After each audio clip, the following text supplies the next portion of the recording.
متحف الطفل بالقناطر هتشوف في قلب الحديقة الحجر الضخم ده. الحجر ده وزنه تقريبا 4.5 طن. مستحيل بأي حال من الأحوال إنك تحركه حتى لو معاك 10 رجالة مع بعض. العجيب بقى إنك هتحركه بمنتهى السلاسة بإيد واحدة بمجرد ما المية تبدأ تخرج من تحت الحجر، فبتعمل نوع من أنواع الانزلاق اللي بيخلي الحجر يتحرك بمنتهى البساطة. نعرف ايه تفاصيل الحجر ده، عشان كده يبقى معانا مدير المكان المهندس عزت. النموذج ده كله كده على بعضه احنا جايبينه هو والقاعده بتاعته اللي هي هو وزن الكره نفسها 4 طن ونص، جايبينها من كوستاريكا. وكوستاريكا ديت بتشتهر بالكور اللي هي بالاحجام اللي زي ديت. طب هي فكره الكوره عباره عن ايه؟ فكره الكوره عباره عن بتمثل لي نظريه الاحتكاك. نظريه الاحتكاك ديت احنا في كل مجالات حياتنا، حتى احنا في شهر فيها احتكاك. يعني انا عندي اي مفصل في جسمي بيبقى فيه ماده سائله ما بين الغضاريف وبعضها. الماده السائله دي بتساعد على عدم احتكاك الغضاريف ببعضها ويحفظ نفسها من التآكل.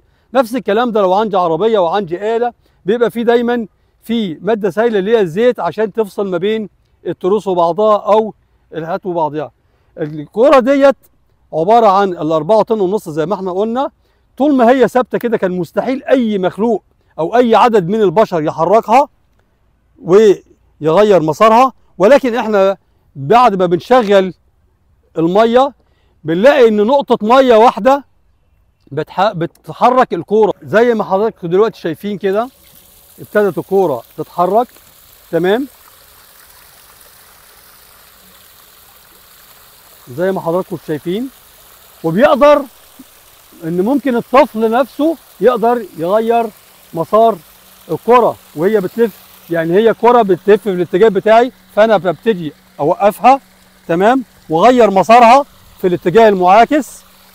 ده بتمثل لي نظرية الاحتكاك نتيجة قوة دفع المية اللي هي موجود ما بين الجسم اللي حامل على الكرة والكرة ذات نفسها. فبيحصل هنا ان الكرة بتبتدي تلف في المسار اللي انا عاوز اوجهها فيه. طيب احنا هنا المتحف الطفل اللي هو حاليا اسمه المركز الثقافي لعلوم الميه. المتحف ده بيقام على مساحه 8 فدان، بيتخلله حديقه فيها 29 نموذج.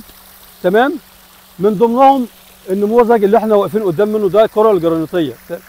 وعندي بعد كده متحف اللي هو في الاساس بيحتوي على كل النماذج العلميه اللي هي بتتكلم على نظريات الطبيعه، اللي هي عباره عن نظريه فيثاغورس، وعندي حركه الكواكب، وعندي غرق السفينه، وعندي الضوء، وعندي كميه من النماذج العلميه اللي بيتفاعل معاها الطفل بشكل عملي وتفاعلي. الحديقه ديت اللي هي مقيمه على 8 فدان. المتحف ده تم انشاؤه سنه 1843 ضمن المنشآت اللي امر بها محمد علي اثناء تنفيذ القناطر الخيريه القديمه، وكانت الهدف منها ان هو يعمل حاجه تخدم المهندسين القائمين على المشروع. بعد الانتهاء من تنفيذ القناطر الخيريه هم حبوا يوثقوا كل المشروعات اللي هي تم تنفيذها على المجاري المائيه، فابتدوا يجيبوا كل وسائل الري من القديم للحديث ويحطوها في المتحف عشان يبقى ده توثيق لكل المنشآت اللي تم تنفيذها او كل النماذج اللي تم استخدامها من المصري القديم لحد الوقت اللي هو تم انشاء فيه المتحف. كان عباره عن التذكره بتاعه المتحف هنا داخليا ب 15 جنيه، تمام، والجنينه ب 20 جنيه. طبعا هنا وسيله المواصلات سهله جدا من اي مكان، سواء من المحافظات او المدينه اللي هي القاهره.